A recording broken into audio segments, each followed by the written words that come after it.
Olá, meu querido, abençoado povo de Deus. Tudo bem? Tudo na graça, tudo na paz. Bom dia para você que está acordando agora. Bom dia para você que já está trabalhando. Bom dia para você que saiu pela manhã e agora vai descansar. Bom dia para você que está viajando no seu carro, na sua empresa, no seu trabalho do dia a dia. Bom dia para você que está no conforto do seu lar, meditando na palavra de Deus. E bom dia para você também que critica os servos de Deus, os filhos de Deus, na verdade. Bom dia para você que tem colocado seus comentários ali, nos criticando, mas porque você ainda não entendeu a graça de Deus. Eu agradeço a você que tem criticado com seus comentários. Isso prova que você tem bom senso. Pelo menos você está visualizando o nosso vídeo. Querido, para você que está criticando ainda os ensinadores da graça, eu também já fui um crítico dos ensinadores da graça.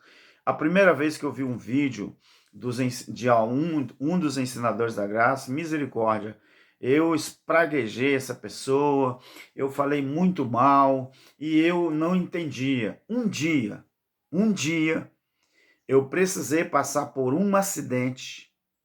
Preste bem atenção nisso aqui.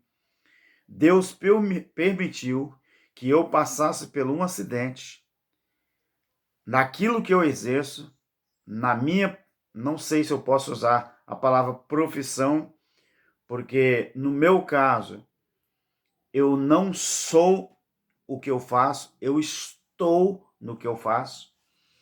Entendeu, meu querido? Então, eu precisei passar por um acidente. Eu caí de uma altura de quase 10 metros de altura.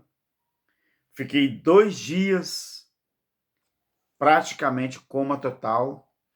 E esses 3 dias, 2 dias, eu passei por um processo de experiência que eu não troco por nada e por ninguém. Preste atenção nisso aqui. Então você que está criticando, amém. É porque você ainda não entendeu também. É porque você ainda não estuda a Bíblia da maneira correta. Mas vai ser preciso você passar por um processo. Quem sabe a sua experiência está sendo guardada. Quem sabe esse momento vai chegar. Então, eu precisei passar por isso. Depois que eu passei esse processo, a minha vida transformou da água para o vinho. E realmente, hoje eu entendo o que é a graça de Deus. Então, meus queridos, antes de começarmos o vídeo, falando do assunto que eu vou tratar aqui hoje, quero pedir para você continuar deixando aí, se inscrevendo no nosso canal, deixando o seu like, tá bom? Compartilhando, ativando o sininho de todas, tá bom? E deixando os seus comentários. Independente se esses comentários sejam construtivos ou negativos, não tem problema. Pode deixar lá o seu comentário, tá bom? Mas porque isso prova que você está visualizando os nossos vídeos, tá bom, meu querido? Hoje eu quero falar sobre Hebreus capítulo 11. Hebreus 11. Eu quero desde já deixando uma coisa aqui muito clara, tá, meu querido? Eu vou discorrer em Hebreus 11, mas eu quero perguntar, você sabe o que é fé? Você entende o que é fé? Você sabia que os religiosos, a chamada igreja evangélica, é o único exército que atira nos próprios soldados? Você já tinha parado para pensar isso? A igreja evangélica, que eles dizem que são soldados do exército de Cristo, você sabia que eles são o único exército que atira nos seus próprios soldados? Por quê? Porque eles, quando não entendem uma palavra, sabe o que eles fazem? Eles começam a atirar, lançar flecha, lançar pedra naqueles que eles mesmo dizem que são da mesma família na fé. Então, como é isso? A galeria da fé está em Hebreus capítulo 11. chamada Galeria da Fé. Eu quero que você se lembre de uma coisa, meu querido. Uma profecia, preste atenção nisso aqui, que até hoje eu ainda não vi ninguém falar sobre isso. Embora nós estamos vivendo um novo tempo, um novo aion, em que a graça de Deus está sendo revelada. Então eu quero chamar você a atenção nisso. Uma profecia, ela é um ato de fé. E nós que entendemos agora a graça de Deus, nós somos os guardiões da fé. Preste atenção. Os guardiões da fé, antes da manifestação do juízo, era justamente os heróis da fé, que está inserido aqui em Hebreus capítulo 11. Agora, quem são os heróis da fé hoje, no século 21? Preste atenção, eu vou repetir. Uma profecia, ela é um ato de fé. E nós somos os guardiões da fé. Este é o teste da nossa fé. Qual é o teste da nossa fé? Ao qual nós somos os guardiões da fé. Mantermos a chama viva. O que vai acontecer, meu querido, depois da nossa geração, não cabe a nós saber. Você não precisa estar preocupado e estar fazendo projeções para daqui a 100 anos, porque você não vai estar aqui. Daqui a 200 anos você não vai estar aqui. Então, o teste da nossa fé, e nós somos os guardiões dessa fé, é mantermos a chama viva. O que vai acontecer nas próximas gerações não cabe a nós saber, meu querido. Hoje, nós da graça entendemos o que é fé. A fé é um ato. Fé é um ato. Uma profecia é um ato de fé. Uma profecia, você tem que aprender uma coisa. Não depende da religião que você segue. Não. Então, uma profecia, ela é um ato de fé. E o teste da nossa fé é mantermos a chama viva justamente da fé que nós acreditamos dentro da palavra de Deus. Então, por isso que a profecia é um ato de fé. Independente, meu querido, de qualquer corrente ou linha teológica, independente da crença, do entendimento de quem quer que seja, está mais do que na hora de separarmos os homens das crianças. Nós vamos falar aqui um pouco sobre fé. O que os seminários teológicos, o que eles tinham nos ensinado a vida inteira? Nunca nos ensinaram o que é fé. Quantos seminários que eu participei, quantos cursos teológicos, ainda bem que eu rasguei os diplomas, certificado, tudo, porque hoje, entendendo a graça, o Cristo ressuscitado, não o Cristo Nazaré, não o Jesus de Nazaré, e a religião evangélica não sabe fazer essa diferença, não sabe o significado das duas manifestações. Primeiro, o Cristo, o Jesus de Nazaré, aquele humano, e depois o Cristo ressuscitado. A igreja evangélica até hoje não sabe fazer diferença. Eles dizem que seguem um Cristo ressuscitado, mas praticando os atos do Jesus de Nazaré. Quer dizer, nós vivemos depois da cruz, mas a igreja evangélica, eles vivem praticando as coisas do antes da cruz, a manifestação de Jesus de Nazaré. Por que se dá isso? porque a igreja evangélica não entende e não sabe fazer a diferença entre o Jesus de Nazaré e o Cristo ressuscitado. Então, os seminários, eles nunca nos ensinaram o que é um ato de fé. Você, presta atenção, meu querido. Vou falar uma coisa com você. Você já observou que nenhum dos heróis da fé, eles dependeram de religião para obterem fé? A fé e não a religião é o firme fundamento. Não é a linha doutrinária que você defende ou que você acredita. Você entendeu?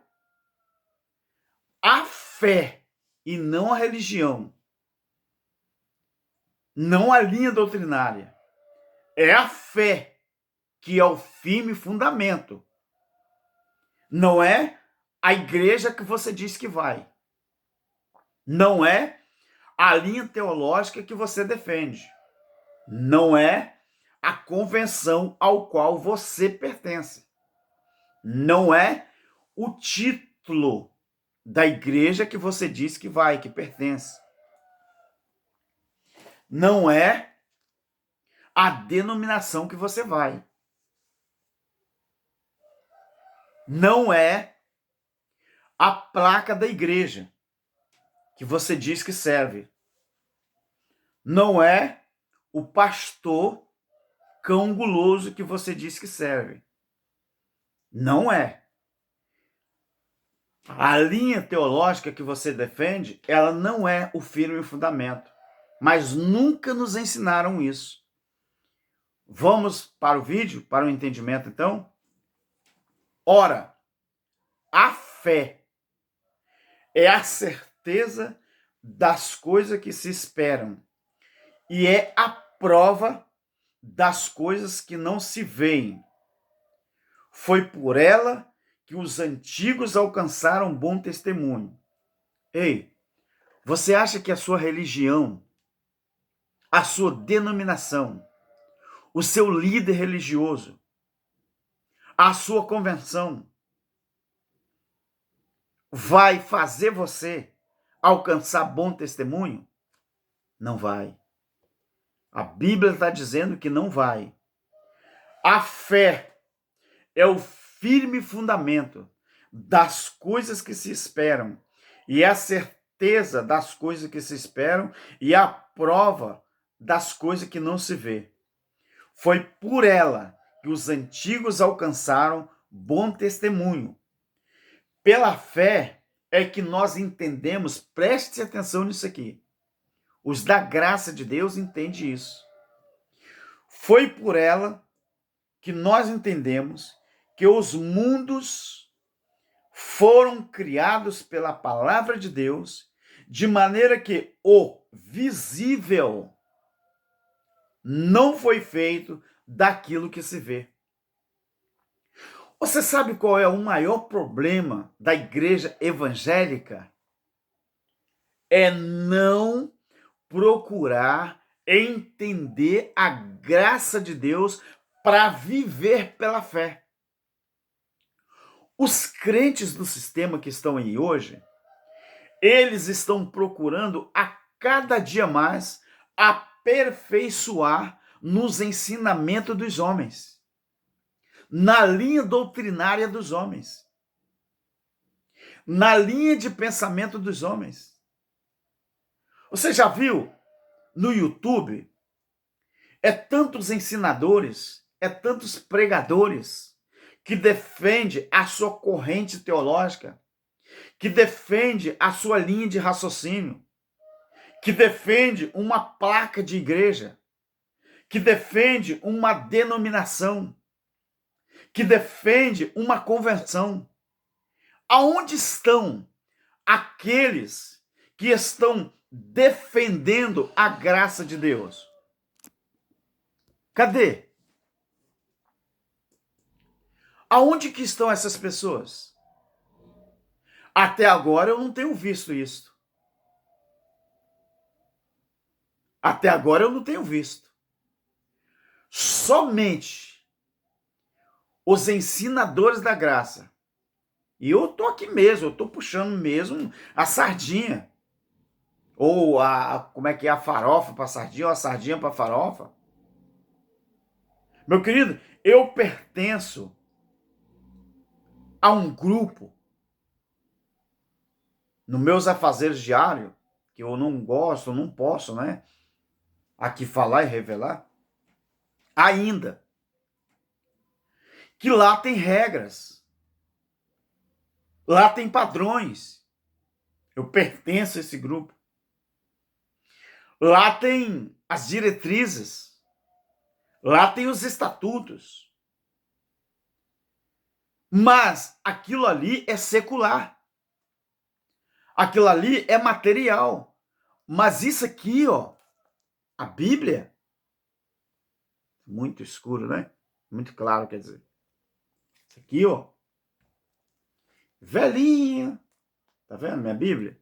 Uma delas, né? Eu só tenho 26. Vai completar 27, que eu fiz mais um pedido de uma top, a grega, traduzida. Então, meu querido, a gente observa que é pela fé que nós entendemos que os mundos foram criados pela palavra de Deus, de maneira que o visível não foi feito do que se vê. E quantas pessoas que estão aí vivendo coisa visível, material, coisas físicas, eles estão defendendo como se aquilo ali fosse um ato de fé. Não é não, meu querido. Uma profecia é um ato de fé. E para você manter esse teste da fé e entender que nós do século 21 hoje, nós somos os guardiões da fé, não é mais essa galeria de Hebreus 11. Somos nós da graça. Nós defendemos, compreendemos, ensinamos do jeito que ela é, a palavra, e não do jeito que nós pensamos que é. Então, o teste da nossa fé é nós mantermos essa chama viva. O que vai acontecer nas próximas, nas futuras gerações, não cabe a nós saber. Já viu Deuteronômio 29, 29? As coisas reveladas pertencem ao homem. As ocultas pertencem a Deus. Sempre vai haver juízo sobre a terra. Sempre vai haver, porque a terra, ela nunca vai ser destruída. Salmo 37 fala que a terra, ela foi feita pelo nosso Criador para ser a habitação dos seres humanos, Agora, Eclesiastes 1, 4, 5, fala que uma geração vai, outra geração vem, mas a terra vai permanecer para sempre. Meu querido, daqui a alguns anos eu vou partir, eu não sei quando, mas está estabelecido por Deus. Quando que eu vou partir? Salmo 139, versículo 16. O que vai acontecer no futuro eu não sei. As próximas gerações eu não sei. Talvez vão ter até outra Bíblia escrita, talvez, porque senão vão continuar repetindo daqui a mais 1000 anos, 2000 anos, que Jesus vai voltar. E muita gente não entende o que é manifestação, muito crente não entende o que foi a manifestação do Filho do Homem. Ou você queria que a Bíblia desenhasse para você? A Bíblia parou de ser escrita entre o ano 68 e o ano 70. Como que na Bíblia estaria relatado, detalhe por detalhe, a não ser o livro de Apocalipse, que relatou isso? O próprio Criador pediu para que isso fosse feito. O próprio Jesus, quer dizer. Teve um encontro com João na ilha de Patmos, revelou tudo para ele e falou, escreve isso aí. e envia as 7 igrejas da Ásia, o que vai acontecer em Israel. E aí está o Apocalipse. Então veja bem, pela fé, Abel ofereceu a Deus mais excelente pela fé. Não foi religião, denominação ou pastores que mandou ele fazer isso, não. Pela fé, ofereceu a Deus, Abel, mais excelente sacrifício do que Caim. A fé, ela se manifesta quando o limite da força, ela acaba. Eu vou explicar isso aqui para você com mais detalhe. A fé, ela se manifesta quando o limite da força, ela acaba. Por que que Deus está mudando o Aion, o sistema religioso hoje? Na verdade, o mundo todo está passando por transformação, metamorfose. O mundo inteiro. Agora, se está sendo marcado com mais, vamos dizer assim, lucidez, com mais claridade, está sendo mais clean, mais claro, é justamente o sistema religioso. Precisou passar-se 2000 anos desde que Paulo morreu, o evangelho da graça que ficou oculto, porque Paulo pregava. Mas quando Paulo morreu, o sistema católico apostólico romano abafou a graça de Deus, ocultou dos homens. Agora, por justiça e misericórdia, Deus está fazendo essa graça ser manifestada outra vez. E as pessoas que não gostam ou não entendem a graça, está aí criticando os ensinadores da graça. Mas quem sabe o tempo deles entender ainda vai chegar.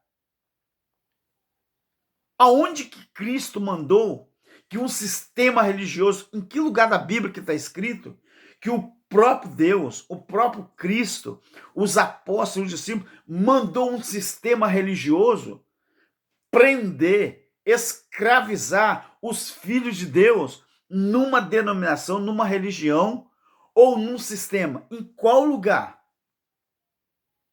E você ainda quer criticar os ensinadores da graça que estão pregando a liberdade em Cristo, não a libertinagem. Entenda isso. É a liberdade em Cristo. Então, se você é contra a liberdade em Cristo, então, na verdade, você tem que tomar cuidado, porque a Bíblia diz que os filhos de Deus é que têm liberdade em Cristo. Jesus um dia falou para o povo de Israel, João 8,32, e conhecereis a verdade. Conhecereis, esse verbo transitivo, está falando para os judeus. E conhecereis a verdade, e a verdade vos, quer dizer, libertará vocês, porque vos é a segunda pessoa do plural. É uma plateia que está ouvindo ele. E a plateia era os judeus, era os discípulos, era a multidão. Então, pela fé, Caim, Abel, melhor, ofereceu a Deus mais excelente sacrifício do que Caim, pela qual alcançou o testemunho de que era justo. Olha, meu querido, presta atenção nisso aqui. Dando a Deus testemunho das suas ofertas e por meio dela, depois de morto, ainda fala. Deixa eu fazer uma pergunta para você. Através da fé, ele alcançou melhor sacrifício do que Caim. E foi justamente esse sacrifício e essa fé que ele alcançou testemunho diante de Deus que era justo. Isto aqui não vai de contra os dogmas da religião.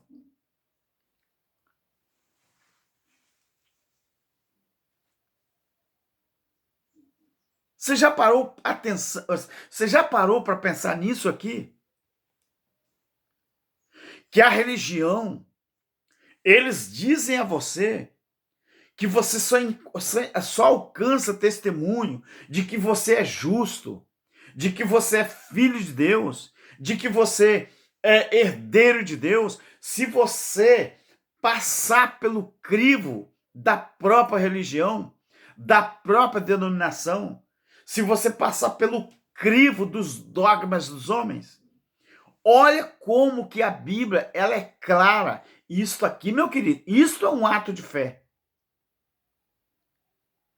Uma profecia, ela é um ato de fé. E nós somos os guardiões dessa fé. Se eu abrir mão disso, o que será de mim? O que será de você? E qual é o teste da nossa fé? Devido nós sermos guardiões da fé, é mantermos a chama da verdade acesa dentro de nós. O que vai acontecer depois da nossa geração não cabe a mim, não cabe a você. Eu não sei o que vai ser do meu neto, do meu bisneto. Eu não sei. Vai vir uma outra geração. Mas eu tenho que guardar o vínculo da fé enquanto eu estiver vivo. Não é você que vai colocar ninguém no céu. Não é. Não é você que vai implantar um sistema de que as pessoas é obrigado a estar ou praticar o sistema que você inventou ou que você colocou. Não. Pela qual alcançou o testemunho de que era justo, dando Deus testemunho das suas ofertas. O próprio Deus testemunhou da oferta de Abel. Porque a oferta de Abel, para Deus, ela foi mais perfeita. Ela foi recebida. Ele alcançou um bom testemunho pela oferta que ele deu. Pela fé, Enoque foi trasladado para não ver a morte. Não foi achado porque Deus o trasladou, quer dizer, mudou. Enoque, ele foi mudado de lugar, ele foi mudado de setor, ele foi mudado de região, ele foi mudado de Aion para não ver a morte. O que aconteceu com Jesus quando ele estava no templo, que os saduceus, os fariseus queriam pegar ele? A Bíblia diz que pelo Espírito ele foi transportado de um lugar para o outro. Às vezes você não entende o que significa a palavra transladar. Transladar é você ser tomado à força. O problema na palavra, na frase transladar, é que muita gente começa vamos dizer assim, espiritualizar tanto essa frase que o próprio ser humano diz que Enoque foi para o céu.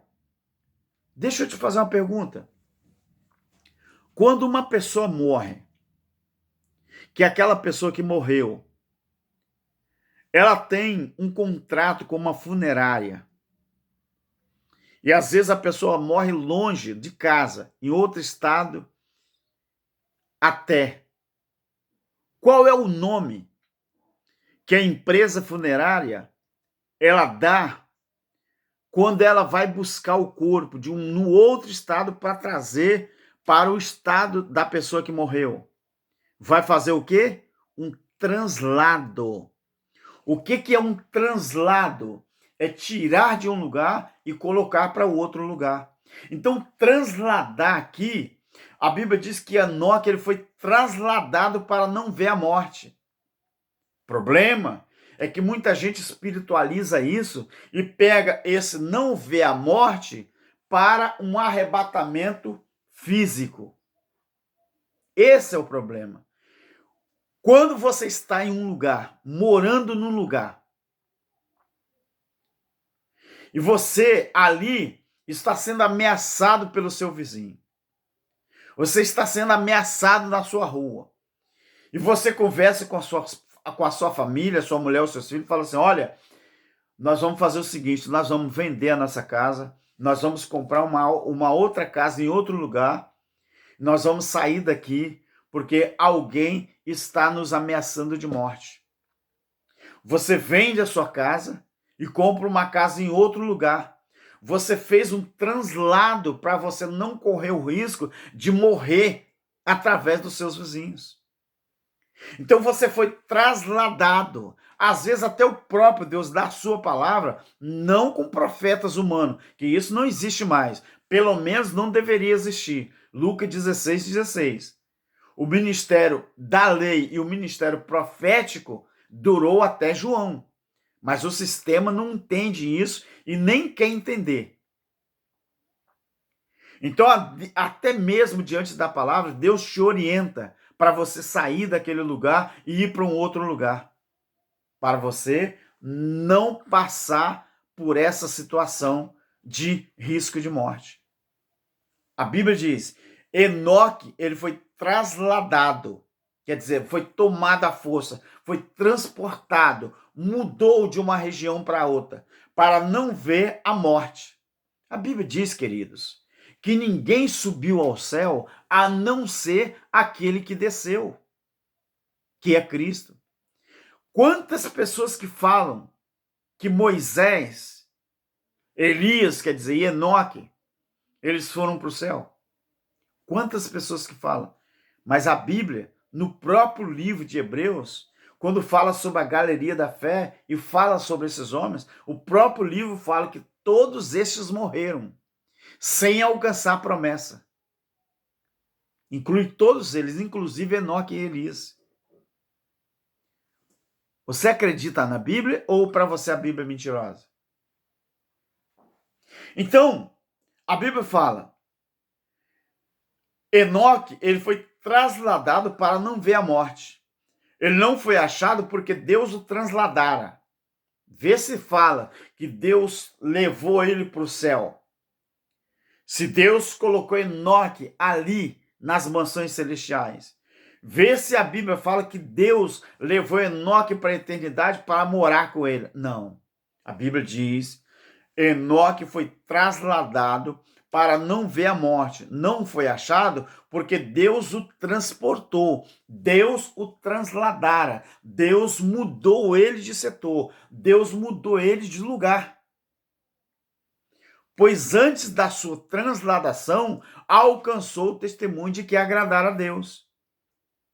Enoque era um homem tão justo diante de Deus, tão importante daquele momento diante de Deus, que Deus falou: não chegou o tempo de você morrer. E você está sendo ameaçado. Não chegou a hora de você morrer. Eu ainda preciso de você aqui na terra, mas em outro lugar. Eu vou mudar você de lugar. Então, mas para isso ter acontecido, os atos de fé de Enoque foi tão importante que Enoque, na época, ele era um dos guardiões da fé. E a Bíblia fala aqui, antes da sua transladação, alcançou o testemunho de que agradara a Deus. Meu querido, se na antiga aliança os heróis da fé já alcançavam um bom testemunho diante de Deus sem precisar pelo crivo da religião, o que aconteceu com as gerações? O que aconteceu com as pessoas? O que aconteceu com os filhos de Deus? Que tudo agora é preciso passar pelo crivo da religião para a gente alcançar testemunho de que somos justos diante de Deus. Aonde está escrito na Bíblia que Jesus falou que para alcançarmos um grau de intimidade com Deus, para alcançarmos um bom testemunho com Deus, aonde que está escrito que Deus, Jesus, os apóstolos e os discípulos ensinou que nós temos que passar pelo crivo da religião? Meu querido, Você que critica os ensinadores da graça, será que você não entende um pouco da palavra? Será que você não percebe que a religião ensina que Jesus é o caminho, a verdade e a vida, desde que ele seja um pedágio da vida? O pedágio, meu querido, para alcançarmos bom testemunho que agrada a Deus, o pedágio bíblico, se é que existia ou existe um, a Bíblia fala que esse pedágio chama-se fé. Por quê? A profecia, ela é um ato de fé.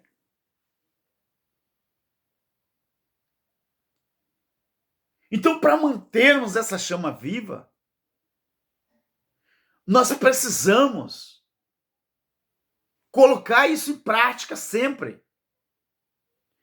Versículo 6 do capítulo 11. Sem fé, preste atenção nisso aqui. Sem fé é impossível. A palavra está dizendo que é impossível. Não está dizendo que é difícil. Não está dizendo que é praticamente impossível. Não está dizendo que é praticamente difícil. Está dizendo que sem fé é impossível agradar a Deus. Por que que é impossível? Porque é necessário que aquele que se aproxima de Deus creia que ele existe e que é galardoador dos que o temem ou dos que os buscam. Ei, está escrito aqui que é sem religião é impossível agradar a Deus? Está escrito aqui que sem pastores humanos é impossível agradar a Deus? Está escrito aqui que sem placa de igreja é impossível agradar a Deus? Está escrito aqui que sem denominação é impossível agradar a Deus? Está escrito aqui que sem convenção é impossível agradar a Deus? Está escrito aqui que sem o aval dos homens é impossível agradar a Deus? Não. Está escrito aqui que sem fé é impossível agradar a Deus. E o que é fé? Fé é um ato. A profecia é um ato de fé. Para você acreditar na graça de Deus, é preciso você ter fé. Sabe por que você ainda não acredita nas revelações da graça? Porque você está ligado a uma denominação. Porque você está ligado a um sistema religioso. Sabe o que atrapalha você a acreditar, a ter fé? É você mesmo. É o sistema que você está escravizado. É o sistema que você diz que serve. É a igreja templo que você diz que serve. É o estatuto da sua religião. É o estatuto da sua denominação. É as regras do seu pastor. A Bíblia diz sem fé. É por isso que muita gente não entende os ensinadores da graça, que nós extraímos da palavra o que nós ensinamos. Agora, o sistema religioso, não. Eles não extraem da palavra. Eles extraem da mente própria deles. Aonde que está escrito que dízimo ele é válido na graça de Deus? Aonde está escrito que a fé ela depende de oração no monte? Onde que está escrito que a fé ela depende da Santa Ceia, chamada Santa Ceia, que era a Páscoa judaica? Aonde está escrito que para você ter fé, você precisa orar no templo? Onde que está escrito que para você ter fé, você precisa fazer uma campanha de 7 dias? Não, meu querido. Você está sendo enganado. para eu agradar a Deus, eu preciso ter fé. Mas fé em quem? É na religião? Não. É fé na profecia. É na palavra, que é a maior profecia, essa aqui, ó. A maior profecia não é o que esses profetas baratos têm feito, não. A maior profecia é a palavra. E a maior profecia, a profecia é um ato de fé, meu querido. Já em si, a profecia é um ato de fé. Então, você observou isso? Que nenhum dos heróis da fé, eles dependeram de religião para obterem fé? Dependeram, não. Sem fé, é impossível agradar a Deus. Porque é necessário que aquele que se aproxima de Deus creia que ele existe e que ele é galardoador dos que o temem, ou aqueles que o buscam. Foi pela fé, versículo 7, na galeria da fé. Se esse vídeo não vai dar para terminar hoje, mas eu vou fazer o próximo, o segundo, recomeçando do versículo onde eu parei.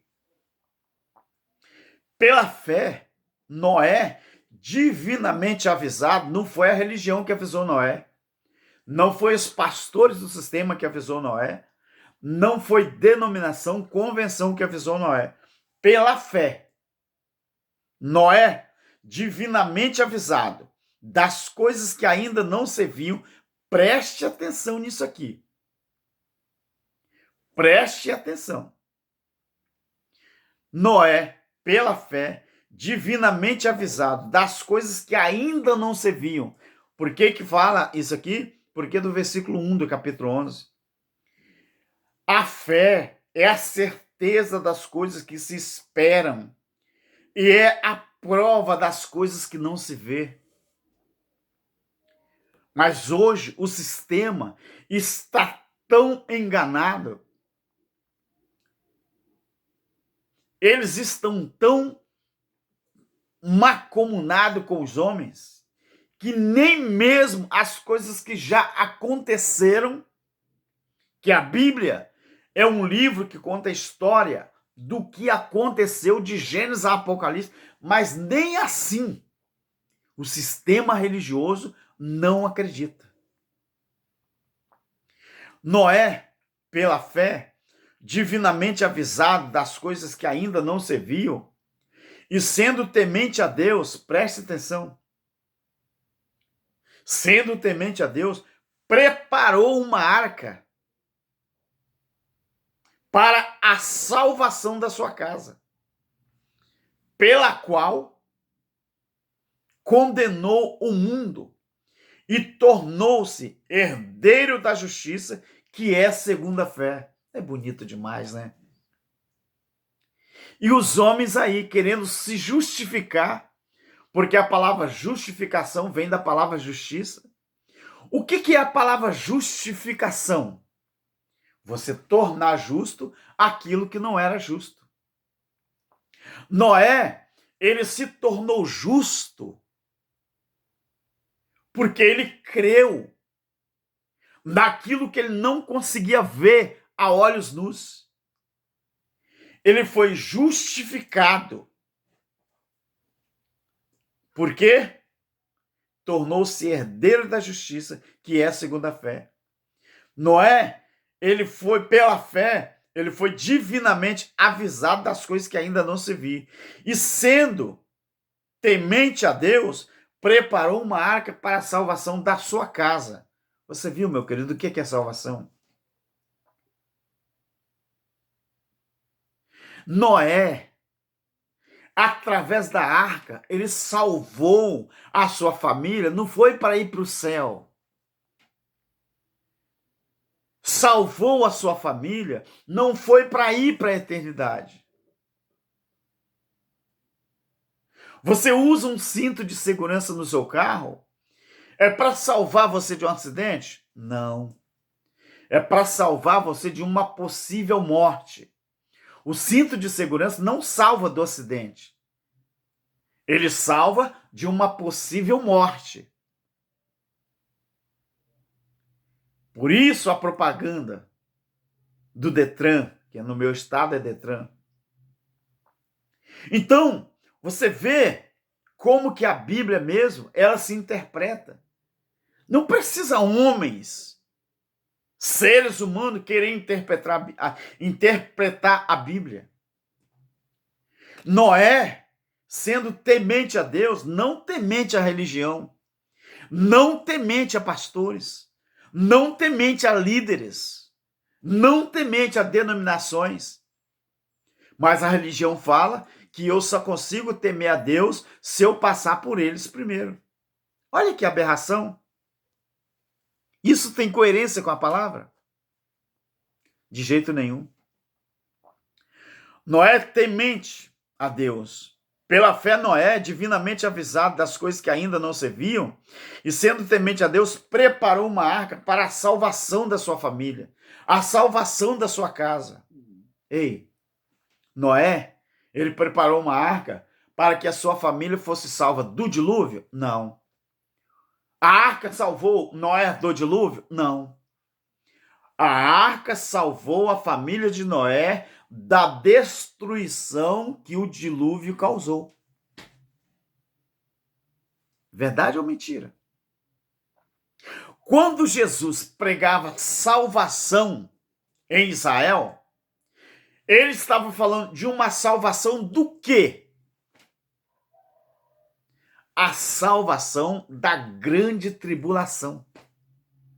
Assim como Noé pregou a salvação para aquela geração corrupta, Gênesis 6, a arca era o quê? Era o aio que ia salvar muita gente que acreditava na justiça de Deus ou que acreditasse na justiça de Deus. A arca seria um aio, seria uma ponte. Você não entendeu ainda? Quando Jesus ensinou sobre Mateus 24, Lucas 21, ele estava falando que haveria de ser cobrado daquela geração israelita o sangue dos profetas, o sangue de alguns escritores. Mateus 23, a partir do 33. Jesus falou, eu mandei escribas, eu mandei profetas, eu mandei justos, mas vocês não aceitaram, vocês rejeitaram.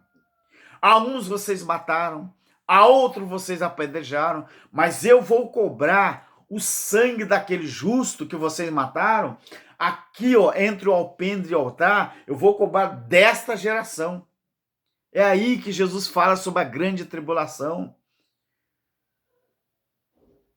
Entre os anos 66 e os anos 70. Meu querido, estude a história, que tudo que Jesus falou já aconteceu, mas isso é um ato de fé, tá?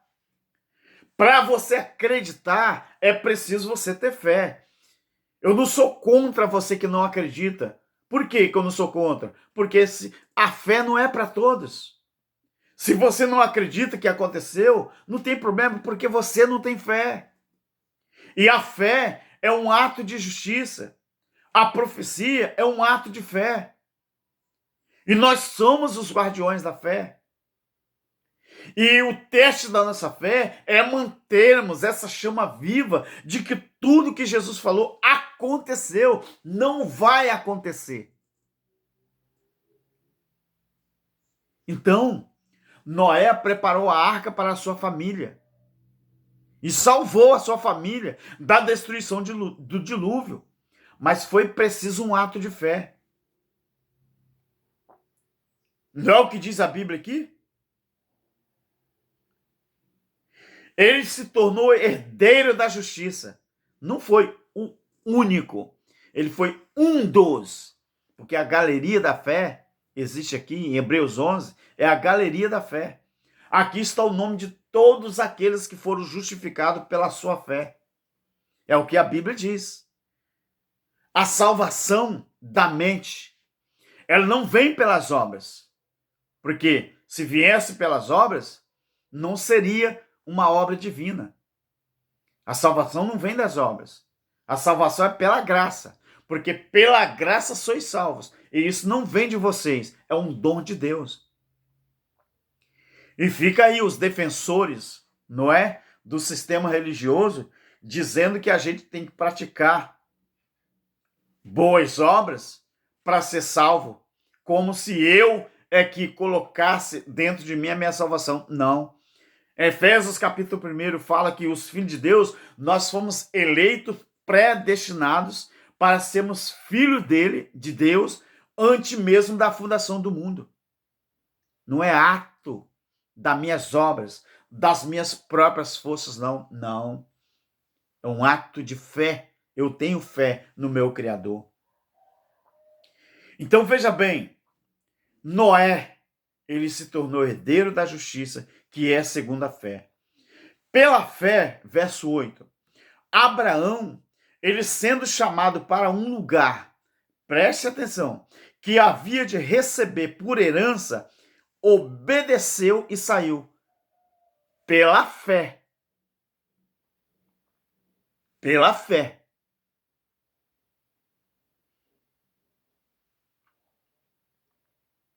Que havia de receber por herança, obedeceu, saiu, sem saber para onde ia.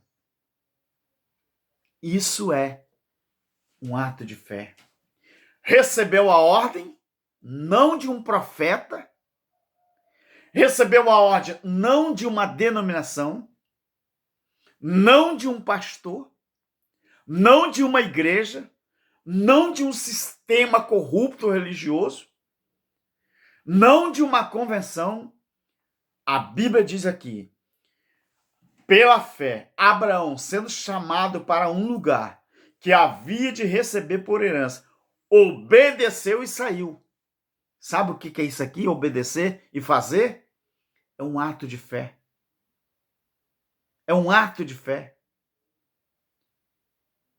É um ato de fé. O que ia acontecer depois não cabia a ele. É a mesma coisa que nós. Nós acreditamos no que está escrito, na palavra revelada. O que vai acontecer daqui a 1000 anos, 500 anos, eu não tenho nada com isso. Porque o ato de fé que eu tenho que usar é o momento, é a hora. Não é religião, não é denominação, não é sistema que vai impor sobre os meus ombros o que eu tenho, o que eu devo fazer. Não, Senhor. Eu sou livre, filho de Deus, em Cristo Jesus. Meu filho, eu não pertenço a um exército que atira nos meus próprios soldados, não. Eu não pertenço a um exército que atira. Existe lá, nesse projeto ao qual eu faço parte, vou usar a palavra projeto, lá, meu filho, tem regra. Ninguém desfaz do seu companheiro, não. Lá, nós agimos de uma forma que ninguém atira nos seus próprios companheiros. Ninguém fala contra os seus próprios companheiros. Ali, meu filho, não é igual ao sistema religioso, que eles atiram nos seus próprios soldados. Entendeu, meu querido? Meu querido, olha, esse capítulo, ele tem 40 versículos. E eu vou fazer uma playlist, não sei se é um vídeo, 2 ou 3, eu tenho certeza que é o primeiro é esse. Desses 40 versículos, eu prometo, é uma promessa. Eu vou até marcar aqui aonde eu parei, vou ficar por aqui, que o vídeo já está com 55 minutos, no versículo 8. E eu prometo a você de fazer a complementação do capítulo 11. Isso é muito bom para que a gente possa entender. Meu querido, eu vou repetir. Eu quis falar um pouco de fé, porque os seminários nunca nos ensinaram isso.